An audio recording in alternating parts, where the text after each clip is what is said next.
வேலைவாய்ப்பிற்கான 100% உத்தரவாதத்துடன் MBA படிக்க இன்றைய ஆட்சி பிசினஸ் ஸ்கூலில் சேருங்கள். மதுரையில் மத்திய இணையமைச்சர் எல் முருகன் சற்று முன் செய்தியாளர்களை சந்தித்தார். அதனை பார்க்கலாம்.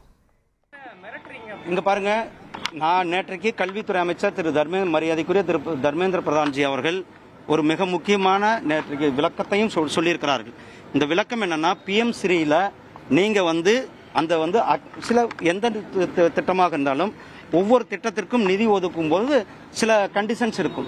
நீங்க கண்டிஷன்ஸை நான் ஒத்துக்கொண்டால் நாம் அரசாங்கம் முழுமையாக சப்போர்ட் செய்ய ரெடியாக இருக்கிறது என்பதுதான் அவர்கள் நேற்று சொல்லியிருக்கிறார்கள்.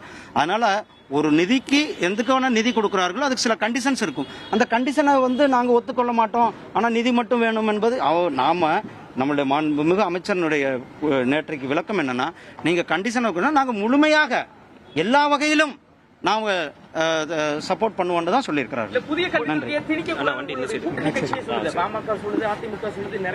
நம்ம தான் சொல்லியிருக்கோம், புதிய கல்விக் கொள்கை மூலமாக எந்த அளவுக்கு மக்களுக்கு நன்மை கொடுக்கிறது.